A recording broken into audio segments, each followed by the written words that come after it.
brought to you by Nova शुद्ध घी। जब जब खाए दिल खुश हो जाए, सदियों का नोवा शुद्ध देसी घी, सपना स्वस्थ भारत का। I love घी। तो आदाब, नमस्कार, गुड इवनिंग, सत श्री अकाल। एक बार फिर आप तमाम लोगों का स्वागत है क्राइम तक की कहानी के इस एपिसोड में। उम्मीद है पूरी फैमिली अच्छी होगी, अपना और अपनों का ख्याल रख रही होगी। ज़रा सोचें, जब मोबाइल नहीं था, जब सीसीटीवी कैमरे नहीं थे, जब डीएनए और बाकी सारी चीज़ें नहीं थी, तब किसी केस को सुलझाने के लिए पुलिस को कितनी मेहनत करनी पड़ती होगी। आज ये सब कुछ थाली में परोस कर रख दिया गया। मोबाइल है, सीसीटीवी कैमरा है, आपके मोबाइल टावर के ज़रिए आपका लोकेशन पता चल सकता है, आपके मैसेजेस, आपके कॉल रिकॉर्डिंग। घर से बाहर आप निकलें, 50 कदम चलें, किसी न किसी कैमरे में कैद हो जाएंगे। तो आजकल के ज़माने में, या आजकल के जो पुलिस वाले हैं, उनके लिए केस सुलझाना वाकई बड़ा आसान है। आज से 20, 30, 40, 50 साल पहले जो एक चैलेंज हुआ करता था। आज की कहानी ऐसी एक मुश्किल भरे केस की कहानी है जिसमें न कोई गवाह, न कैमरे में कोई कैद, क्योंकि सीसीटीवी कैमरा ही नहीं, न मोबाइल फ़ोन, कुछ भी नहीं। अब मैनुअली, यानी अपने मुखबिरों के ज़रिए या अपने दिमाग से पुलिस को एक केस को सुलझाना था। ये कहानी है बेंगलुरु की। बेंगलुरु में एक महिला रहा करती थी। उम्र 68 साल हो गई थी और नाम था मैरी लुकास। मैरी लुकास रहने वाली केरल की थी, लेकिन करीब 30 सालों से बेंगलुरु में रहती थी। उसकी वजह ये थी कि बेंगलुरु में वो अपना एक पीजी चलाती थी, पेइंग गेस्ट, और उसका नाम था होमली होम। और बहुत ही ऐसी एक दमदार लेडी थी। आसपास के लोग भी उन्हें मानते थे, और जब पीजी में जो सारी लोग रहते थे वो भी उनकी बड़ी रिस्पेक्ट करते थे। मैरी लुकास के 2 बेटे थे। एक जिजिन लुकास जो एक बीपीओ सेंटर चलाता था, और दूसरा स्टेनिजोद लुकास जो कि चेन्नई में ही एक कंपनी में काम करता था। तो दोनों बेटे साथ में, एक बाहर रहता था और एक चेन्नई में माँ के साथ, और उसी पीजी के साथ इनका अपना घर था। 29 अप्रैल 2014 की बात है। दोपहर का वक्त था, 3 बजे के करीब। मैरी लुकास अपने इसी पीजी से बाहर निकलती हैं, कुछ पड़ोसियों से बात करती हैं, वापस अपने घर में चली जाती हैं।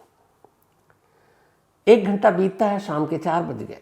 रूटीन था दोनों बेटों का, क्योंकि माँ की उम्र थी 68 साल, बुजुर्ग थी, तो वो हर 2 घंटे में एक बार कॉल करके घर पे ज़रूर पूछ लेते थे। तो उन्होंने घर पे लैंडलाइन पे फ़ोन किया, पर मैरी ने फ़ोन नहीं उठाया। चूँकि सितनौत खुद चेन्नई में रहता था, तो उसे बड़ा अजीब लगा कि नहीं उठाया। उसी वक्त फिर दूसरे भाई का भी फ़ोन आया उसके पास, और कहा कि मम्मी फ़ोन नहीं उठा रही है। और जनरली ऐसा होता नहीं है, क्योंकि बेटों की ये ड्यूटी में शामिल था कि वो अपनी माँ को एक बार ज़रूर फ़ोन करते थे।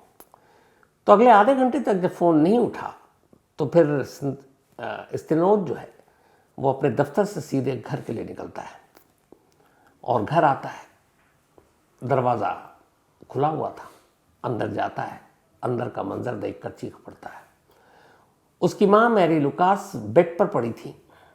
उनके दोनों हाथ बंधे हुए थे, मुंह पे टेप था, और जान बाकी नहीं थी। वो बदहवास बाहर निकलता है, शोर मचाता है। फिर पुलिस को फ़ोन किया जाता है। पुलिस मौके पर आती है। अब पुलिस जो है लाश को देखती है। मुंह ब्राउन रंग के टेप से बंधा हुआ था, और साथ ही टेप के अंदर कपड़े भी ठूंसे हुए थे मुंह में, और उसके ऊपर टेप लगाया गया था।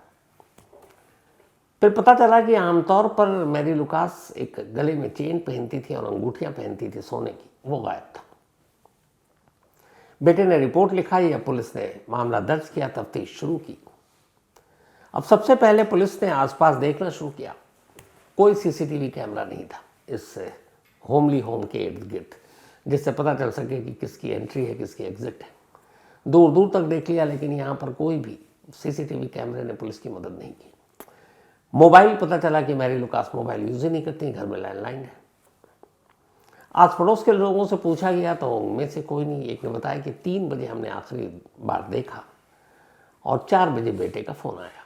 मतलब जो कुछ हुआ 3 से 4 के दरमियान में हुआ। अब सारी पूछताछ जारी है, लेकिन कोई क्लू पुलिस को नहीं मिल रहा। तब फिर पुलिस ने कहा कि हाल के वक्त में बेंगलुरु में जितने भी एल्डरली कपल या बुजुर्ग महिला या पुरुष का कत्ल हुआ है, उन केसेस को देखते हैं।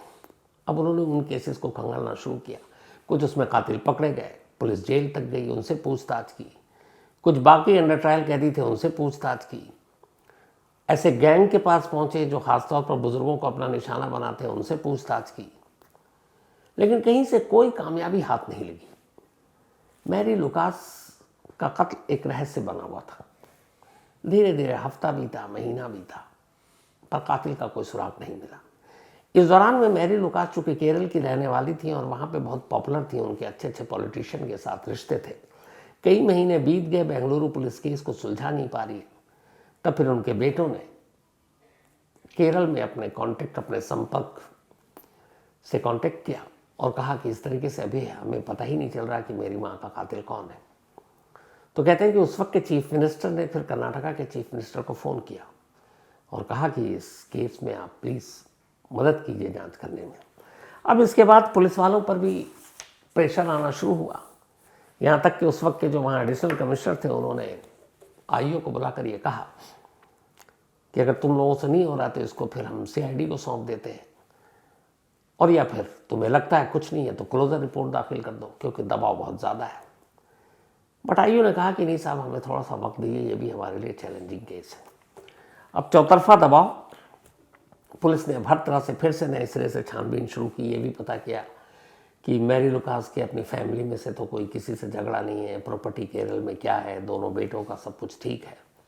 लेकिन हर जांच एक एंड पर जाकर ख़त्म हो जाती है और पुलिस के हाथ कुछ नहीं लगता। पुलिस ने आसपास के सारे जितने ऐसे क्रिमिनल थे या जो बुजुर्गों को मार चुके थे, उन सबको कई बार टटोला, कोई फायदा नहीं। धीरे धीरे वक्त बीतता रहा। लगभग 1 साल अब पूरा होने वाला था। 29 अप्रैल 2014 को मैरी का कत्ल हुआ था और अब फरवरी 2015 आ चुका था। फरवरी 2015 में अचानक इस केस के आईओ को एक खबर मिली थी। खबर ये कि बेंगलुरु के इस जगह से थोड़ी दूरी पर एक वार्थर पुलिस स्टेशन है और उस वार्थर पुलिस स्टेशन के एरिया में 65 साल की एक लेडी का कत्ल हुआ है, जिनका नाम था मंजुलम्मा। मंजुलम्मा का कत्ल हुआ और मंजुलम्मा के कत्ल के बाद घर से कातिल करीब 10 लाख रुपए कैश और ज्वेलरी अपने साथ ले गए। यह खबर जब अखबार में भी आई और इस थाने के लोगों को पता चला, आईओ को, तो इसमें सिर्फ एक चीज़ थी जिसने थोड़ा सा इनके कान खड़े हुए। वो ये कि 65 ईयर ओल्ड लेडी और सारे गहने भी लूट लिए, सेम मैरी लुकास की तरह। लेकिन फिर जब इन्होंने थाने में फ़ोन किया तो एक ऐसी चीज़ उस थाने के पुलिस वाले ने बताया जिससे आईओ को लगा कि मुझे फ़ौरन वार्थर थाना जाना चाहिए। उसने कहा कि जो लाश मिली थी मंजुलम्मा की, उसके हाथ पैर बंधे हुए थे और मुंह पे ब्राउन टेप लगा हुआ था। जैसे ही ब्राउन टेप की बात सुनी, आईओ को लगा कि तो सेम मैरी लुकास के साथ हुआ था, मतलब तरीका एक था। उसने कहा ठीक है, मैं आ रहा हूँ। अब वो वहाँ पहुँचते हैं, लाश को देखते हैं। जो ब्राउन टेप था लगभग सेम था जो मैरी लुकास को मारने के बाद मुंह पर चिपकाया गया था। अब आईओ को थोड़ी सी उम्मीद की रोशनी दिखाई देती है, क्योंकि वो पुराना टेप भी उनके पास मालखाने में, इस टेप को भी उन्होंने मिलाया और लगभग हूबहू सेम टेप। अब ये था कि मलियम्मा के कातिल पकड़े जाएं तो आगे कुछ मदद मिले। जल्दी एक अच्छी खबर आई। जो वार्थर पुलिस है उसने 26 फरवरी 2015 को, मतलब कत्ल के करीब 16 दिन बाद, 4 लोगों को गिरफ्तार किया और इन चारों को मंजुलम्मा के कत्ल के इल्ज़ाम में गिरफ्तार किया गया। इनमें से 2 तमिलनाडु के थे, 2 कर्नाटक के थे। पुलिस ने उनसे पूछताछ की। जब पूछताछ की तो उन्होंने अपना जुर्म कबूल कर लिया। अब इधर ब्राउन टेप सिमिलरिटी मिल रही थी, मैरी लुकास के भी और इधर मंजुलम्मा के भी। कातिल पकड़े गए। फौरन जो मैरी लुकास के कत्ल की जांच कर रहे थे, इसका नाम था कचरनाहल्ली थाना, वहाँ के आईओ पहुँचते हैं वार्थर पुलिस स्टेशन और जाकर एक बार कातिल से पूछताछ करना चाहते थे। चूँकि एक ही स्टेट का मामला था, ज़्यादा अड़चन आई नहीं। वहाँ पहुँचे, जो मंजुलम्मा के कातिल थे 4, उनके साथ उन्होंने बैठकर कहा कि अब पूछताछ करते हैं। पर तरीका ये अपनाया कि हर एक से अलग अलग पूछताछ करेंगे, एक साथ बिठा कर नहीं, और जब तक चारों से पूछताछ खत्म नहीं हो जाए चारों को एक साथ नहीं रखेंगे। तो उसी थाने में चारों को 4 अलग अलग कमरों में बिठा दिया गया। अब इसके बाद मैरी लुकास के जो आईओ थे, इन्वेस्टिगेटिंग अफसर, उनमें से एक एक को अपने कमरे में बुलाते, वहीं के एसएचओ के, और उससे पूछताछ करते। सबसे इधर उधर घुमाकर पूछताछ कर रहे थे। वो सारे मंजुलम्मा के कत्ल की बात तो कबूल करते, लेकिन कहते कि मैरी लुकास के कत्ल से हमारा कोई लेना देना नहीं। कई राउंड की पूछताछ हो गई, लगा कि एक बार फिर हाथ खाली है। तभी आईओ को ख्याल आया कि चलो एक एक बार और पूछते, और इस बार सवाल बहुत कम और छोटे होंगे। अब उन्होंने अलग से बुलाकर पूछना शुरू किया, अच्छा ये बताओ कि मंजुलम्मा के कत्ल में तुम लोगों को ये ख्याल कहाँ से आया कि इसके मुंह पर ब्राउन टेप लगाना चाहिए? पहले से पूछा, फिर दूसरे से पूछा, फिर तीसरे से पूछा, फिर चौथे से पूछा। जब इन चारों से पूछा तो पता चला कि 3 ने एक जवाब दिया और चौथे ने कहा कि साहब हमें पता नहीं। जिन 3 लोगों ने जवाब दिया, जिन 3 कातिलों ने, उसने कहा कि साहब ये ब्राउन टेप का आइडिया प्रभु का था। प्रभु उन 4 में से एक था जिसको मंजुलम्मा के कत्ल के इल्जाम में गिरफ्तार किया गया था। तो 3 ने तो कहा कि ये ब्राउन टेप का आइडिया प्रभु का था, लेकिन जब प्रभु से पूछा गया कि ये टेप का आइडिया कैसा था, उसने कहा मुझे नहीं मालूम, ये सब अचानक हुआ, कोई पहले से प्लानिंग नहीं थी। अब पुलिस को यहाँ पर डाउट हुआ। इसके बाद उन तीनों को अलग किया गया और अब प्रभु से पूछताछ शुरू हुई। उसे कहा गया कि तुम्हारा ये टेप का आइडिया कहाँ से था? वो कह रहा कि साहब ये अचानक था कि चीखे नहीं, और इसलिए मुंह बंद करने के लिए ज़रूरी था। तो उसने कहा कि एक मैरी लुकास 1 साल पहले इसी तरीके से बेंगलुरु में मर्डर हुआ और उसके मुंह पर भी यही ब्राउन टेप था, तुमने कत्ल किया था। पहले तो वो घबराया, फिर बोला नहीं मेरा उस कत्ल से कोई लेना देना नहीं था। लेकिन फिर पुलिस ने उससे ढंग से पूछताछ की। वो बड़ा होशियार इनकार करता रहा। इस दौरान में मंजुलम्मा के घर पर जब कत्ल हुआ था तो उस कत्ल के दौरान वहाँ से फिंगरप्रिंट्स उठाए गए थे। जो मैरी लुकास का कत्ल हुआ था वहाँ से भी फिंगरप्रिंट्स उठाए गए थे। तो अब उस फिंगरप्रिंट्स जो था उससे अब प्रभु का मिलान कराया गया, एक जगह मैच कर गया। जब मैच कर गया तो प्रभु के पास कोई रास्ता नहीं था। फिर प्रभु ने कहा कि साहब ये इन्होंने किया तो था, लेकिन ये गैंग नहीं था, हमारा दूसरा गैंग था, और उस दूसरे गैंग ने मैरी लुकास का कत्ल किया था। अब उसने नाम बताए 2, एक का नाम था विजय और एक का नाम था थंग राजू। ये दोनों धर्मपुरी डिस्ट्रिक्ट चेन्नई के थे। पुलिस की एक टीम जाती है, दोनों को गिरफ्तार करके लाती है। अब गिरफ्तार करके ले आई, इधर बात भी हो गई, पूछताछ हो गई, लेकिन एक चीज़ अब भी थी कि ये सिर्फ उसका बयान था और कोर्ट में वो पलट सकता था। तो कत्ल उसी ने किया है कि नहीं किया है, इसके लिए ज़रूरी है कि कोई एविडेंस भी हो जिसको कोर्ट में खड़ा कर सके। तो फिर प्रभु से सख्ती से पूछताछ की गई। तब उसने बताया कि जो मैरी लुकास ने अंगूठी पहनी थी और चेन पहना था, उसने 2 अलग अलग जौहरी के यहाँ दोनों चीज़ें बेची हैं। उसने जौहरी के नाम बताया। अब जब उन दोनों जौहरियों के यहाँ, एक गणेश ज्वेलर्स ये तमिलनाडु में जाकर बेचा और एक था कृष्णगिरी ये कर्नाटक में। पुलिस गई, इत्तेफाक से नसीब देखिए कि जैसा चेन और अंगूठी उन्होंने बेचा था सेम अब तक उसका कुछ नहीं किया था, और उन्हीं दोनों जौहरी की दुकान में वो बरामद हो गया।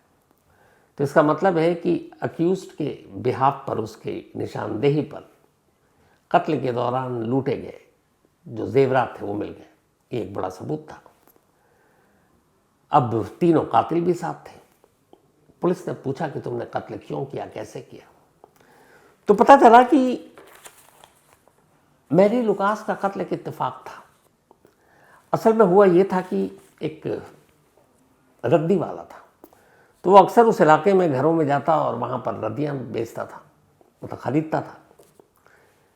चूँकि मैरी लुकास का एक पीजी था और वहाँ पे सारे जो लोग रहते थे ज़्यादातर स्टूडेंट थे, तो न्यूज़पेपर पढ़ा करते थे, तो अक्सर न्यूज़पेपर जमा हो जाता, तो वो रद्दी वाला जाता और वो वहाँ से ख़रीदता था।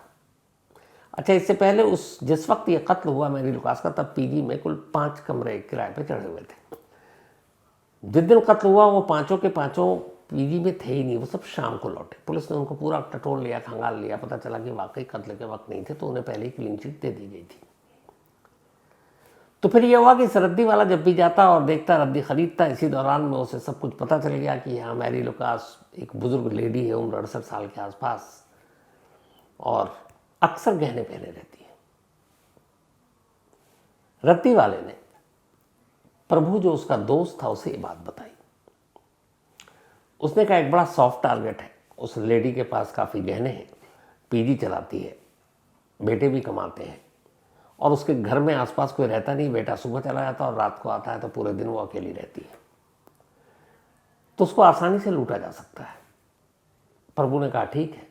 फिर इन लोगों ने रेकी की और रेकी करके देख लिया कि मैरी लुकास का रूटीन क्या होता है।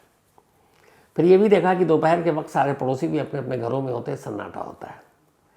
इसी के बाद ये लोग 29 अप्रैल 2014 की दोपहर करीब 3:30 बजे के आसपास, जब आखिरी बार मैरी पड़ोसी से मिलकर गई, अंदर जाते हैं तीनों और मैरी को पकड़ते हैं, उसका गला घोंटते हैं, उसके मुंह में कपड़ा ठूंसते हैं और वो ब्राउन टेप लगाते हैं और चेन और उसकी जो अंगूठी थी वो ले गए। घर में बाकी तलाशी ली, लेकिन घर में मैरी गहने रखती नहीं थी, वो लॉकर में रखा करती थी। तो जो भी हाथ आया 15 मिनट में ये सारा काम करके सब निकल गए, सिर्फ 15 मिनट में। अब पुलिस के लिए चैलेंज यही था कि कोई सबूत नहीं, कोई विटनेस नहीं, कोई कैमरा नहीं, मोबाइल यूज़ नहीं किया। तो इसके बाद खैर अब पुलिस इन सब के खिलाफ चार्जशीट दाखिल करती है, अदालत में ये मामला चढ़ता है और फिर जो लोअर कोर्ट है वो अपना फैसला सुनाती है। लोअर कोर्ट इन तीनों को उम्र कैद की सज़ा देती है। उसकी वजह ये थी कि एक तो बुजुर्ग महिला और जिस तरीके से इन्होंने उसे मारा, तब जब ये हादसा हुआ उससे पहले के 2-3 सालों में बेंगलुरु के अंदर करीब 22 ओल्ड लेडी का मर्डर हो चुका था। इस केस के बाद फिर पुलिस ने बाकी पुराने केसेस से बहुत कुछ सीखा और उससे उन्हें इन्वेस्टिगेशन में मदद भी मिली। लेकिन आज भी बेंगलुरु पुलिस का ये मानना है कि ये वो केस था जिसमें कोई क्लू नहीं, कोई गवाह नहीं, कुछ भी नहीं था। सिर्फ और सिर्फ एक दूसरे थाने में एक दूसरे मर्डर में एक ब्राउन टेप यूज़ हुआ और उस ब्राउन टेप की वजह से पहले कत्ल का खुलासा हो गया। अगर ब्राउन टेप का यूज़ मैरी के कत्ल में ना होता तो शायद मैरी के कातिल आज़ाद होते। लेकिन 2 कत्ल, 1 साल का गैप और एक ही तरह का ब्राउन टेप, उसने इस केस को खोल दिया। इसीलिए बार बार कहते हैं कि जो क्राइम में छोटी छोटी चीज़ें होती हैं, अगर आइए उस पर बारीकी से नज़र रखें तो फिर कातिल या मुजरिमों का बचना बड़ा मुश्किल है। इस केस को आज भी बेंगलुरु में ब्राउन टेप केस के नाम से याद किया जाता है। तो ये थी आज की कहानी। कहानी ख़त्म करूँ उससे पहले वही अपना सिलसिला। आज याल्डा शम्स, इनका बर्थडे है, तो हैप्पी बर्थडे याल्डा। एंड ये इमाल शम्स की वाइफ है, जर्मनी में रहते हैं ये लोग। एंड शम्स, अच्छा लगा सुनकर अपना नाम, but God bless you, thank you so much and happy birthday once again Yalda. Vaishnavi Chaturvedi, इनका भी आज बर्थडे है, तो हैप्पी बर्थडे वैष्णवी।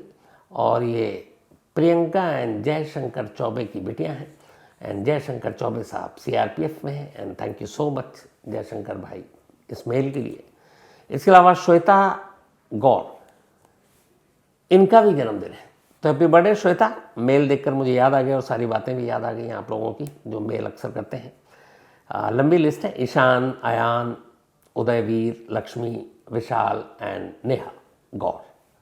तो पूरी गौर फैमिली की तरफ से श्वेता गौर को और पूरी ग्राम तक फैमिली मेंबर की तरफ से भी श्वेता गौर को हैप्पी बर्थडे। साथ ही आशीष जैन, इनका भी आज जन्मदिन है, तो हैप्पी बर्थडे आशीष जैन साहब। इसके अलावा प्रीतम कुमार पंडित, इनका भी बर्थडे है, तो प्रीतम भाई हैप्पी बर्थडे।